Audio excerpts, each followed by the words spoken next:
నా కవిత పేరు 'long March'. స్వప్నాలన్నీ కలగలిసి, స్వప్నాలన్నీ కలగలిసి, మసకబారిన కళ్ళను నులిమి, నిజాల పొద్దు చూశాక, మరుగుతున్న రక్తంతో నేల నిండా విస్తరిస్తున్నాయి. నేల నిండా విస్తరిస్తున్నాయి.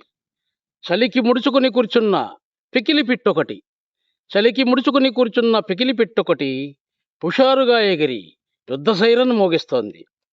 యుద్ధ సైరన్ మోగిస్తోంది. కలలన్నీ కలతల్ని బ్యాగుల్లో సర్ది, కలలన్నీ కలతల్ని బ్యాగుల్లో సర్ది, నిర్వేదనల్ని ఆవలికి నెట్టేసి నిప్పుల వంతెనపై నడుస్తున్నాయి. నిప్పుల వంతెనపై నడుస్తున్నాయి. వణుకుతున్న తోడేళ్ల సైగతో గుంట నక్కల గుంపొకటి దిగంబరంగా మారి అబద్ధాల మేకుల్ని టీవీ స్టూడియోల్లో నాటుతూ పాలకుల పాదసేవ చేసుకుంటున్నాయి. పాలకుల పాదసేవ చేసుకుంటున్నాయి. ప- కలల జడివాన కురుస్తోంది. కలల జడివాన కురుస్తోంది. ఊర్లకు ఊర్లు వాగులవుతున్నాయి. ఊర్లకు ఊర్లు వాగులవుతున్నాయి. వాగులన్నీ చలో ఢిల్లీ అంటూ పొంగి పొర్లుతున్నాయి. ఫాసిజమా? సమస్య నీటి కాదు, ధ్వంసం కాబడ్డ వ్యవస్థ. సమాధి ఫలకంలా మారిన భవిష్యత్తు.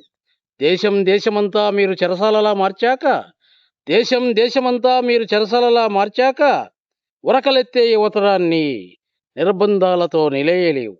జంతర్ మంతర్ సాక్షిగా, జంతర్ మంతర్ సాక్షిగా లాంగ్ మార్చ్ మొదలైంది.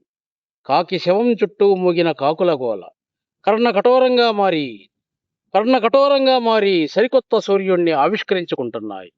సరికొత్త సూర్యుణ్ణి ఆవిష్కరించుకుంటున్నాయి. Thank you very much.